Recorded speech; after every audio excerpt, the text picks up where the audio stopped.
지난 월 셋째 주에 스승의 주일을 지나면서 저는 제가 청년 시절에 좀 닮고 싶어하고 배우고 싶어했던 목사님들의 사진 또 책 표지들 또 이름을 벽에 적어서 붙여놓아 봤습니다. 지금은 모두 은퇴하신 분들이고 또 돌아가신 분들이 다수 계시는데 그분들이 목회의 길을 뒤따라오는 후배들에게 또 신앙의 길을 걷는 그리스도인들에게 주시는 교훈들을 한번 정리해 보았습니다. 그분들 가운데 한 목사님의 청년 시절 70년대에 청년기를 보냈던 한 목사님의 이야기를 여러분과 함께 나누려고 합니다. 이분은 청년 시절에 본인이 썬데이 크리스천으로 살았다고 고백합니다. 주일날만 그리스도인이라는 용어고요. 80년대부터 저희들이 이제 익숙하게 쓰이던 용어입니다. 교회에서 태어나고 교회에서 자랐고 또 믿음 좋은 부모님 가운데 또 믿음의 사람을 만나서 이제 가정을 이룬 그리스도인이지만 주일날만 그리스도인이었다는 거죠. 말하자면 속사람이 완전한 그리스도인으로 회심해서 그리스도인으로 살아가는 것이 아니라 주일날만 그리스도인인, 말하자면 껍데기만 그리스도인인 종교 생활을 했다고 그는 고백합니다. 그럼에도 불구하고 책임감이 강하고 또 자기 일을 아주 열심히 하는 분이었기 때문에 청년 시절에 청년부 활동을 아주 열심히 했습니다. 청년부를 섬기는 담당 전도사님을 최선을 다해서 도와드렸고 또 청년부의 모든 활동이 잘 될 수 있도록 자기가 할 수 있는 최대 헌신을 이제 올려드린 그런 분이었습니다. 이분이 이제 사회생활을 했고 또 사업을 일찍 시작해서 70년대였는데 자기 차를 소유할 만큼 자기 분야에서 조그만 성공들을 거둔 사람이었기 때문에 더 기여할 수 있는 것들이 많이 있었습니다. 청년부에서 이제 7월 달에 여름 수련회를 계획하고 수련회 장소를 이제 답사하게 되었는데 서울 근교에 여러 수련원들 또 기도원들을 찾아다니면서 수백 명의 청년들이 수련회를 할 수 있는 장소를 미리 이제 예약을 해야 됐습니다. 전도사님이 이 청년에게 부탁을 했습니다. 차가 있어야 갈 수 있는 곳이고 예전에 기도원이나 수련원이 하루에 몇 번 가는 정기적인 버스편을 이용하면 한 군데 가서 또 오랫동안 걸어야 되고 하니까 이제 차를 가지고 와서 좀 섬겨달라고 부탁을 했습니다.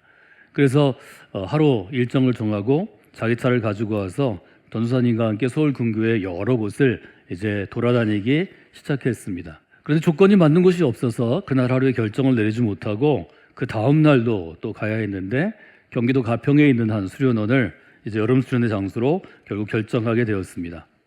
장소를 정하고 돌아오는 길은 아주 가벼운 마음이었고 또 이제 교회로 돌아오는 차 안에서 전도사님과 함께 여러 가지 이야기를 하게 되었습니다. 청년부를 섬겼던 이 전도사님이 이제 목사 안수를 내년에 받게 되는데 안수를 받게 되면 자신은 아프리카로 선교사 파송을 받기 위해서 준비 중이고 또 아프리카에 갈 것이라고 이제 미래 비전을 나누게 되었습니다. 아주 긴 시간 동안 이야기를 나누고 이제 교회에 도착하기 얼마 전인데 이 전도사님이 이 청년에게 믿음 좋게 보이고 또 교회를 잘 헌신하는 또 자기의 사역을 돕는 청년에게 이렇게 제안을 했습니다. 사도행전에는 바울과 바나바가 아주 좋은 동역자로 나온 것처럼 앞으로 자기를 위해서 바나바와 같은 동역자가 되어달라고 이 청년에게 이제 요청을 하게 되었습니다. 이 청년은 교회에 오래 다녀서 바나바라는 이름은 익숙하게 아주 여러 번 들어보았지만 정확하게 어떤 인물인지는 잘 생각이 나지 않았습니다. 그런데 차 아니고 전도사님과 둘이 같이 이틀 동안이나 돌아다녔고 또 둘만 있는 차 안에서 전도사님이 간절하게 부탁을 하니까 거절하기가 좀 어려웠습니다. 그래서 약속을 했습니다. 그 전도사님의 바나바가 되어드리겠다 이렇게 약속을 했습니다. 그 다음 주가 되었는데 좀 문제가 생겼습니다. 교회 가서 이제 전도사님도 만나고 또 청년부 예배도 드리고 사역도 하는데 전도사님 볼 때마다 머릿속에 한 가지 질문이 떠올랐습니다. 바나바가 도대체 누구야? 전도사님을 보면 다른 일이 생각나야 되는데 전도사님 만날 때마다 볼 때마다 바나바가 누구야? 이런 질문이 계속 그를 괴롭혔습니다. 이 청년은 제가 서두에 말씀드린 것처럼 아주 자기 일에 책임감이 강하고 아주 세밀한 사람이고 꼼꼼한 사람이었기 때문에 결국 서점에 주문을 해서 사도행전에 대한 책들, 지금으로 얘기하면 성경을 이제 이해하기 좋게 한 주석이나 또 바울의 사역 몇 권의 책을 가지고 와서 정독하기 시작했습니다. 꼼꼼하게 읽고 메모하고 정리했습니다. 시간이 좀 지나고 연구 결과가 어떻게 됐을까요? 사도행전을 읽고 성경을 읽고 또 여러 가지들을 알아보면서 이 청년의 마음에 좀 괘씸한 생각이 들었습니다. 바나바는 사도행전에 등장할 때 사울이라고 불리었던 한 유대인 청년을 목회자로 부르고 가르치고 세워서 일자리를 주어서 함께 공동으로 목회한 사람입니다. 근데 문제는 사도행전 중반에 바나바가 잠깐 나왔다 사라지고 그 이후부터 끝까지 바울이 주인공인 것입니다. 그러니까 이 청년이 듣기에는 전도사님은 하나님 앞에서 주인공으로 살아갈 터이니 너는 나의 조연이 되어라. 이렇게 들리게 되었다는 것입니다. 일단 이런 마음이 들고 나니까 전도사님을 만나면 얼굴은 웃으면서 인사하지만 마음은 쓰리고 조금 더 생각하면 괘씸한 생각도 들고 그렇게 했다는 거죠.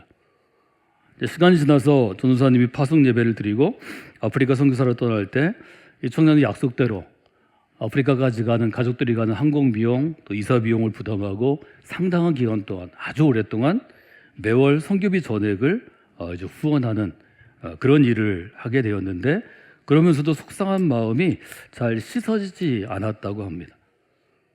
혹시 여러분 가운데 열심히 신앙생활을 하고 또 교회 안에서 리더들, 목사님이든 전도사님이든 아니면 어떤 사역을 담당하는 평신도 사역자든 열심히 사역을 감당하다가 이런 제안을 받아보신 적이 있는지 모르겠습니다. 한국 교회가 대학생 선교 운동, 70년대 대학생 선교 운동에 기반을 두고 80년대부터 90년대 초중반까지 청년 사역이 캠퍼스마다 대학마다 아주 활발할 때 혹시 대학 선교단체에서 함께 사역하고 또 젊은 시절을 보내신 분들은 이런 제안을 받아보신 적이 있을 것입니다. 이건 제게도 있는 경험이고 저도 누군가 저를 돕는 바나바가 되었으면 좋겠다 이렇게 바나바를 찾은 일도 있습니다. 이런 분들이 교회로의 부르심, 하나님의 부르심을 받아서 80년대, 90년대 한국교회 개척의 시기, 뜨거웠던 개척교회들이 부흥하던 시기에 선교단체처럼 공동체성을 강조하고 성도와 성도 사이에 또 목회자와 성도 사이에 친밀하고 끈끈한 관계를 강조하고 그 당시에 우리나라에 영향을 주었던 운동권 조직처럼 단단한 결속력을 강조한 교회에서 혹 젊은 시절을 보내신 분들이 있다면 이런 일들을 본인 경험처럼 경험하신 분도 있으리라 생각합니다. 바울과 바나바의 관계가 잘 유지될 때는 사실 별 문제가 없습니다. 근데 인간의 관계는 아무리 노력하고 또 아무리 좋은 사람들이고 아무리 좋은 그리스도인이라도 시간이 지나면 어느 순간인가 틈이 생기고 균열이 생기고 서로 균열이 있으면 이견, 다른 생각들이 생기고 결국은 깨어지게 됩니다. 문제는 관계가 깨어질 때 우리의 마음이 상처를 입는다는 것입니다. 우리의 삶도 상처를 입는다는 것입니다. 그것이 교회 공동체를 떠나게 하고 때로는 신앙생활을 멈추게 하고 또 신앙생활에서 벗어나게 하는 경우도 있는 것을 여러분과 여러분 주변에서 아실 수 있을 것 같습니다.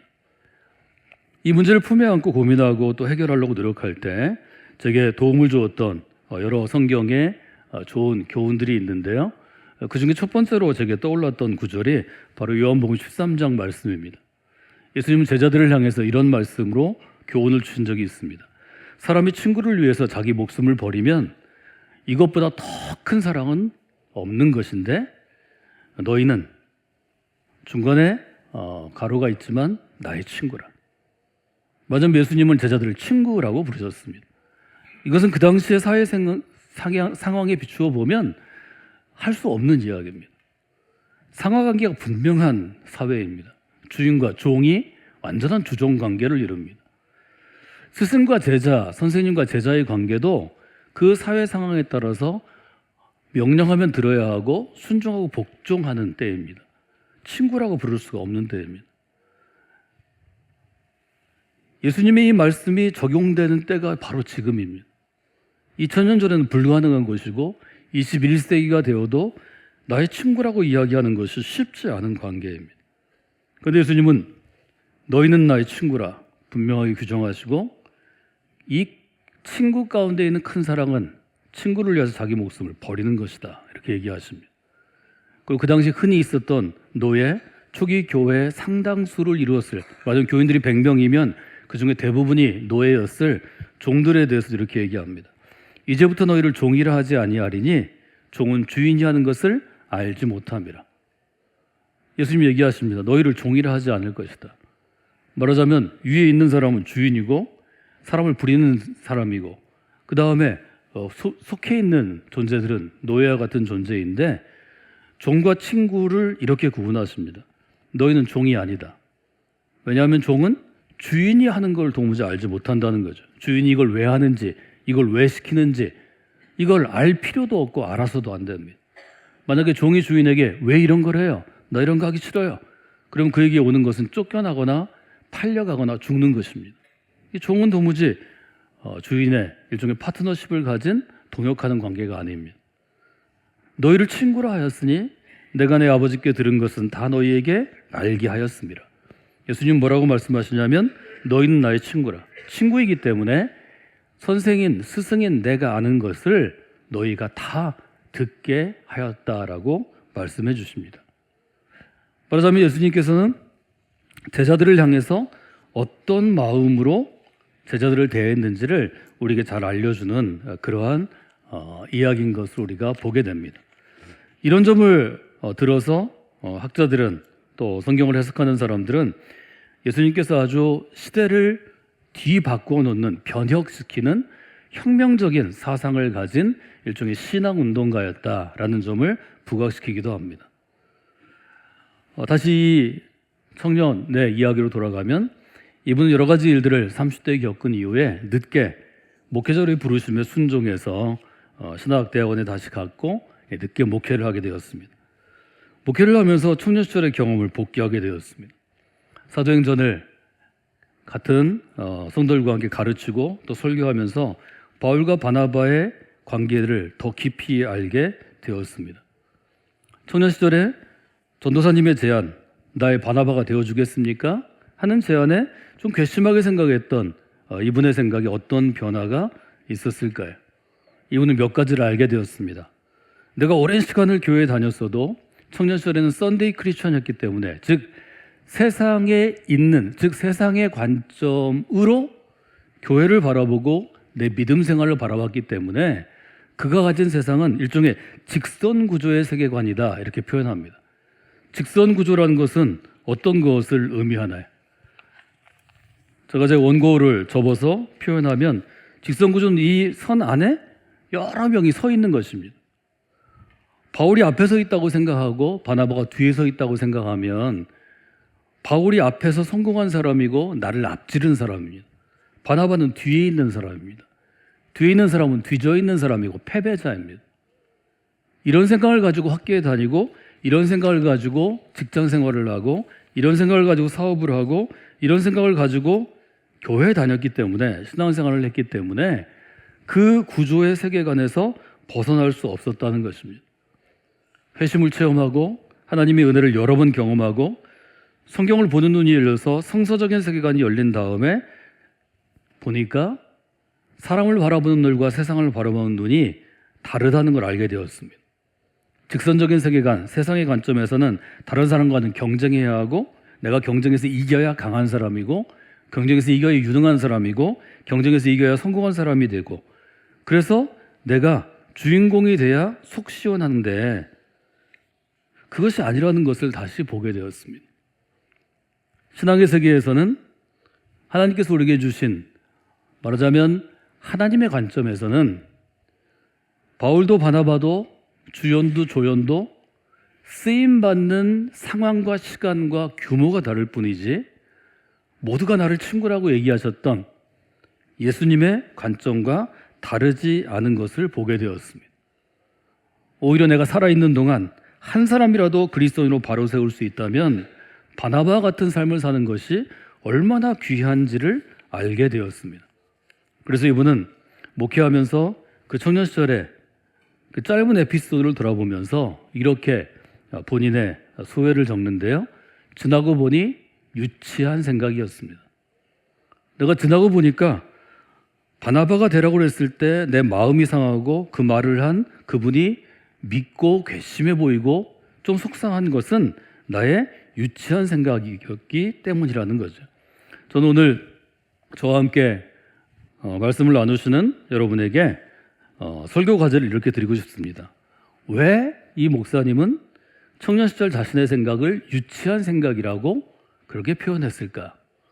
이 질문을 품고 한번 여러분들이 한 주간 동안 생각하시고 또 성경을 좀 읽으시고 또 깊이 다시 묵상하시고 또 하나님의 뜻을 좀 구하는 기도의 시간을 갖고 좋은 답들을 찾아가시면 좋을 것 같습니다. 우리가 교회 안에서 행하는 일들이 대부분 선한 일들입니다. 교인들을 섬기는 일이든 교회 밖에 있는 이웃을 섬기는 일이든 어떤 목회자를 섬기는 일이든 또 성도 가운데 교제하는 일이든 뭐 어떤 일을 하는 것이든 선한 일에 우리가 쓰임을 받는데요. 쓰임 받으면서 우리 안에 세상의 관점이 그대로 녹아 있습니다. 저도 어릴 때부터 학교에 들어가는 6살부터 시작해서 학교에 70명, 80명이 다니는데 1등부터 80등까지를 매달 가렸습니다. 중학교에 들어가니까 1등부터 600등까지를 가렸습니다. 고등학교에 들어가니까 저희가 720명쯤 다녔는데요. 1등부터 720명까지를 줄 세웠습니다. 이것은 어디 가도 똑같습니다. 직장에 가도 마찬가지입니다. 직장에 1000명이 있으면 1000명이 들어가면 1등부터 1000명을 가려내서 뒤에 10%를 잘라내고 앞에 10%를 빨리 승진을 시킵니다. 이것이 이제 직선적인 세계관이기 때문에 우리가 교회 안에서 선한 일에 쓰임 받으면서도 이렇게 질문합니다. 누가 주인공이고 누가 조연인가? 내가 주인공인 것은 당연한 것으로 우리가 받아들입니다. 그런데 내 임기가 끝나고 혹은 어떤 일이 있어 내가 그만두고 다른 사람이 내 자리에서 주인공 역할을 하면 내가 조연인 것 같아서 불만이 많이 생깁니다. 게다가 다른 사람이 주인공 역할을 하는데 그 주인공이 나랑 관계가 좋지 않거나 나랑 한두 번 싸웠거나 다투었거나 생각이 달라서 얼굴을 붉혔다면 더더욱 불편한 게 우리의 마음입니다. 이것은 신앙생활을 오래 한다고 해결되는 문제가 아닙니다.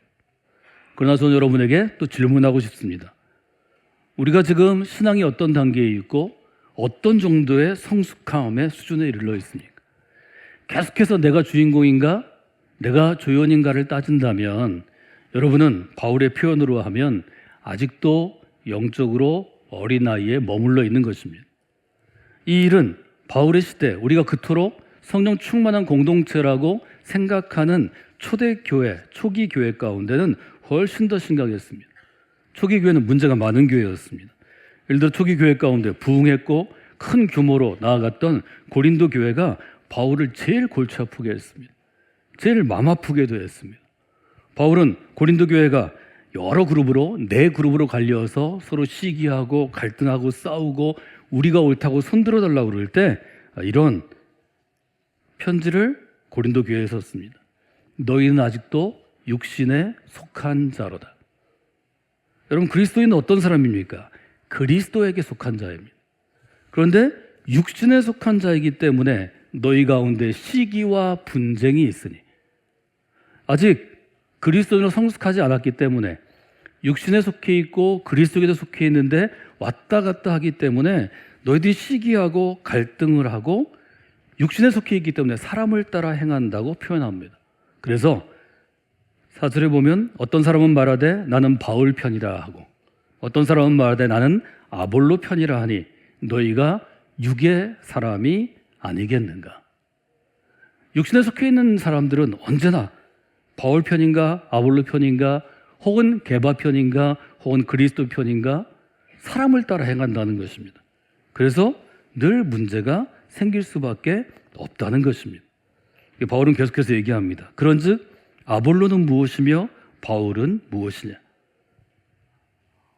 바울과 아볼로는 말하자면 바울과 바나바처럼 새롭게 개척하고 새롭게 지어진 고린도 교회의 두 축입니다. 두 리더입니다. 아볼로를 바울이 세웠고 아볼로는 바울을 돕는 자였습니다. 그런데 결국은 교인들은 바울을 따르는 자가 생기고 아볼로를 따르는 자가 생겼습니다. 그래서 이렇게 얘기합니다. 그 사람들은 주께서 각각 주신 대로 너희로 하여금 믿게 한 사역자들이라. 그 사람들이 주인이 아니라는 것입니다. 여러분, 하나님 나라의 주인공이 누구입니까? 과연 하나님 나라의 주인공이 있고 주인공을 돕는 조연 혹은 단역 배우들이 있습니까? 이런 문제를 해결하기 위해서 이런 주제가 유행한 적이 있습니다. 여러 책도 있고 제가 직접 세미나나 컨퍼런스에서 강의를 듣거나 의견을 나눈 적도 있는데요. 여러분 혹시 들어보신지 모르겠습니다.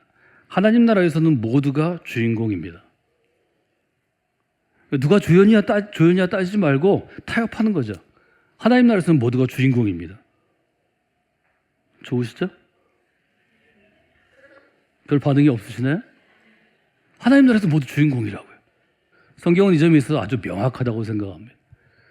고린도서 3장을 보면 바울의 교훈을 이렇게 정리할 수 있습니다. 첫째, 여러분은 아직도 육신에 속한 사람입니다. 육에 속한 사람입니다. 육의 사람입니다. 육에 속해 있기 때문에 여러분 가운데 시기와 분쟁이 있고 사람을 따르게 되어 있습니다. 세 번째, 바울도 아볼로도 주님의 사역자입니다. 네 번째, 바울은 6절에서 이렇게 얘기합니다. 나는 심었고 아볼로는 물을 주었습니다. 오직 하나님께서 자라나게 하셨습니다. 바울이 심었고 교회를 세웠고 아볼로가 세운 교회를 물려받아서 열심히 목회해서 물을 주어서 자라게 했지만 자라게 하신 분은 하나님이시라는 거죠. 그리고 이렇게 얘기합니다. 그런즉 심은 이나 물 주는 이는 아무것도 아니로되 오직 자라게 하시는 이는 하나님뿐이시니라. 심는 이와 물 주는 이는 한 가지이나 각각 자기가 일한 대로 자기의 상을 받을 것이라. 우리는 하나님의 동역자들이라. 우리는 하나님의 동역자라고 분명하게 결론을 냅니다. 이것은 무엇을 얘기하나요? 하나님 나라에서는 하나님께서 주인공이십니다. 바울과 아볼로가 한 일은 매우 위대한 일이었고 또 목회자로서 사역자로서 그리스도에서 대단한 일을 했지만 하나님은 그 자리에 바울을 쓰셨고 그 자리에 아볼로를 쓰신 것뿐입니다. 지난주에 우리가 여러분 사역의 주제 성구로 묵상했던 디모데후서 2장 20절 이하의 말씀처럼 귀히 쓰이는 그릇이 돼서 주인이신 하나님이 바울과 아볼로를 쓰셔서 고린도 교회를 아름답게 심고 물주고 자라나게 하신 것입니다. 이 점을 여러분들이 잘 보셔야 합니다. 과연 귀히 쓰는 그릇은 어떤 인생을 이야기하는 것일까? 그리스도인이 하나님께 귀히 쓰는 그릇이 된다면 어떻게 생각하고 어떻게 살아가고 어떻게 신앙생활을 해야 될까? 이런 점을 여러분들이 생각해 보시는 귀한 한 주이고 여러분의 인생이나 여러분 자녀들의 삶을 위해서 자녀들이 온전한 그리스도인으로 살아가기 위해서 어떤 마음과 어떤 생각을 가져야 하는지를 돌아보시면 좋을 것 같습니다. 우리는 그리스도의 복음 안에서 새로운 생명을 받고 새로운 사람이 돼서 교회 공동체 안에 살아가고 있습니다.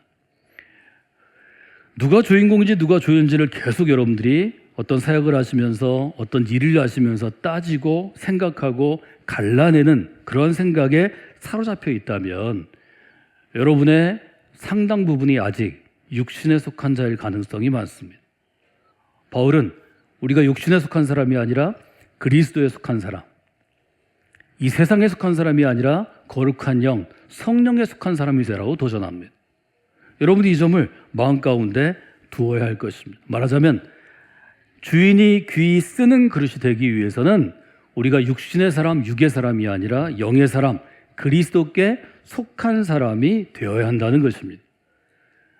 그래서 우리 아이들을 위해 인생을 위해 기도할 때 하나님이 이 아이가 육신에 속한 사람이 아니라 그리스도께 속한 사람으로 살아가게 해달라고 기도하시고 아이들에게 반드시 알려주셔야 합니다. 너는 세상의 사람이 아니다. 너는 육신에 속한 사람이 아니다. 너는 그리스도께 속한 사람으로 살아가야 그리스도인으로 살아갈 수 있다. 그것이 하나님을 의지하는 삶이고 하나님께서 하나님을 의지하는 사람에게 하나님이 귀한 축복된 사람, 복의 길을 열어주시는 것이다. 여러분, 바르게 가르치시고 바르게 알려주셔야 합니다. 그것이 부모가 해야 될 일이고 교사가 해야 될 일이고 성경교사와 신앙교사와 목회자가 해야 될 일입니다. 지난주일에 마더와이즈 찬양팀의 찬양을 오늘 우리가 함께 설교 전에 결단의 찬양으로 함께 나누었습니다. 제목이 어떤 것이었나요? 하나님이 엄청 너를 사랑하신대. 하나님이 너를 사랑하시는데 엄청 사랑하신대. 아이들의 용어지만 이 용어가 우리에게 주어졌습니다. 우리가 마더와이즈나 여러분의 속회나 또 세가지학교 뭐 다른 양육처럼 10명 내에 그리스도인들이 훈련 과정을 저희는 스몰 그룹 무브먼트라고 부릅니다. 소그룹 사역이라고 부릅니다. 소그룹 사역에서 제가 제일 중시하는 게 그 사역으로 나아가는 목적을 깨닫기 위해서 교제하는 것입니다. 저에게서 교제할 때 제일 어려운 부분이 눈을 보고 교제하는 것이고, 눈을 자꾸 피하시게 되니까 손을 잡으라고 제가 말씀을 드려요. 손 잡는 거는 안 잡아도 되지만 눈을 보기 위해 잡는 것입니다. 두 손을 잡으면 시선이 그 사람을 향해 되어 있습니다. 눈을 보고 교제하는 게 처음에는 어렵지만 교제하면서 고백하기 때문에 하나님이 우리의 마음의 문을 여십니다. 우리 마음의 벽을 깨뜨리십니다. 하나님이 너를 엄청 사랑하신대. 하나님이 엄청 너를 사랑하신대. 이것이 복음의 핵심이기 때문입니다. 성경은 우리에게 무엇을 알려줍니까? 구약은 하나님이 이스라엘을 엄청 사랑하신대 라고 쓰여 있습니다. 신약은 주님께서, 그리스도께서 너를 엄청 사랑하신대 라고 쓰여 있습니다. 하나님은 우리 한 사람 한 사람을 사랑하시기 때문에 천하를 우리에게 주시고, 천하를 창조하시고, 이 우주 만물을 창조하시고, 그리스도를 보내시고, 그리스도께서 친구를 위하여 십자가를 지게 하셨습니다. 목숨을 주셨다는 것입니다. 여러분, 사랑의 가장 큰 특징이 어떤 것인가요? 우리는 이것을 큰 사랑이라고 부릅니다. 요한복음이 지금 친구를 위하여 목숨을 주는 것이 큰 사랑이라고 이야기했는데요, 이것이 바로 큰 사랑입니다. 저 결혼식 주례할 때 신랑과 신부에게 사랑에 대해서 얘기합니다. 사랑은 어떤 것인가요? 남편이 주인공이 되고 아내가 조연이 되면 그 사랑은 오래가지 못합니다. 남편에게 얘기합니다. 누가 주인이냐 물어봅니다. 누가 결혼의 주인공이냐고 물어봅니다. 요즘처럼 아내가 주인공이 되고 남편은 부속물이 되면 그것도 오래 못 갑니다. 요즘에는 남자가 주인됨을 고백합니다. 둘 다 문제가 있습니다. 진정한 사랑은 상대편을 이 세상 무엇보다, 천하보다 존귀하게 여기는 것입니다. 하나님의 사랑이 우리에게 울림이 있고 지금까지 이어져 내려오고 앞으로도 이어져 내려가는 까닭은 하나님이 천하를 지으시고 천하보다 더 귀한 것이 우리들이라고 말씀해 주시기 때문입니다. 하나님이 너를 엄청 사랑한다고 여기시는데, 이 얘기는 하나님이 무엇보다 당신을 귀하게 여기십니다 하는 분명한 선언입니다. 예수님께서 우리를 이 세상 무엇보다 존귀하게 여기십니다. 귀하게 여기십니다. 그래서 십자가를 지시고 생명을 주신 것입니다. 이 점을 우리가 아주 분명하게 깨달아 알아야 합니다. 말이나 글로 이것을 설명하는 것이 아니라 분명하게 아는 것인데, 아는 것은 우리의 마음과 우리의 삶을 통해 드러납니다. 이렇게 정리할 수 있을 것 같습니다. 하나님은 어떤 분이십니까? 하나님은 다른 사람을 귀하게 여기는 사람을 귀하게 여기는 분이십니다. 지난주 우리는 이 땅의 사람들을 귀하게 여겼던 한 분의 이야기를 나누었습니다. 서질편성이 그가 조선을 위해 귀국할 때 이 버드나무처럼 이 땅의 모든 사람들이 편해질 수 있는 큰 그늘이 되어달라고 부탁합니다. 이것이 평생 그의 비전이고 숙제요 과제가 되었습니다. 그런데 이것을 해결하기 위해서 열심히 살아서 그의 아들과 딸에게도 똑같은 삶의 과제를 주었습니다. 하나님이 어떤 사람을 귀히 쓰실까요? 하나님이 귀히 쓰시는 사람, 첫 번째는 다른 사람을 귀하게 여기는 사람입니다. 우리의 자녀들이 다른 사람을 귀하게 여겨서 자기 생명을 내어줄 수 있다면 하나님은 그 인생을 가장 귀하게 쓰실 것입니다. 다른 사람을 자기 욕심에 따라 이용하는 세상입니다. 여러분이 가르쳐주지 않아도 아이들이 다 잘 이용할 수 있습니다. 내가 성공하기 위해서 다른 사람을 이기는 것, 다른 사람 걸 빼앗는 것, 이것은 노력하지 않아도 다 할 수 있는 우리의 인간의 근본적인 욕심입니다. 우리에게 신앙이 필요한 것은, 그리스도께서 필요한 것은, 우리가 그리스도인 된 것은 그 욕심을 꺾고 혹은 뛰어넘어 다른 사람을 귀하게 여기는 사람으로 선택받은 것입니다. 이것이 고귀한 삶입니다. 이것이 거룩한 삶입니다. 이것이 세상을 변화시키는 하나님의 그릇이 되는 삶입니다. 여러분의 삶이 그런 삶이 되기를 원합니다. 2024년 하나님께서 우리에게 맡겨주신 우리의 자녀들과 자녀 세대가 다른 사람을 귀하게 여기는 인생으로 결단하게 하시고 나아가게 하실 것을 우리가 믿고 고백합니다. 여러분들이 그런 여론사역을 위해서 기도해 주시기를 바랍니다.